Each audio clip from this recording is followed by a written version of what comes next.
Facts about edibles that a lot of people do not realize is when you are taking and eating edibles, it's going to hit you way differently than smoking weed is.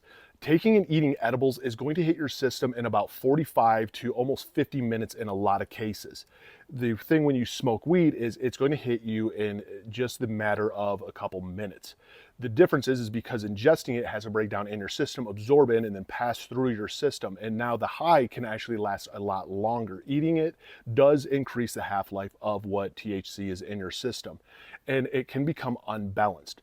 The problem with a lot of people when it comes to edibles and where people do struggle at is, and everyone would be like, well, try different milligrams, try this, especially for people that struggle with addiction even, is eating an edible itself is going to give us this high, and we can't control the high. It is one of the most uncontrollable highs there are, and if you talk to addicts, part of what draws us into addiction is the misconception that we can control this high. If I do this in this line, I'm going to feel this way, or if I inject this, I'm going to feel this way.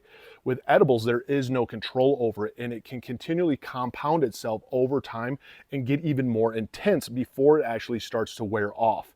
And this is one of the facts that people don't really realize of why edibles hit in such a different, more intense way than what smoking it can. Again, a lot of times people will think that, THC and weed itself is not a very addictive substance. Unfortunately, it is something that has a very heavy mental addiction to it.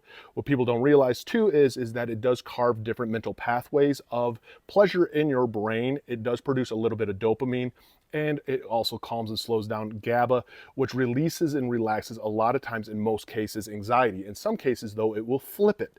And again, I share for educational purposes only. I'm a recovering cocaine and alcoholic addict.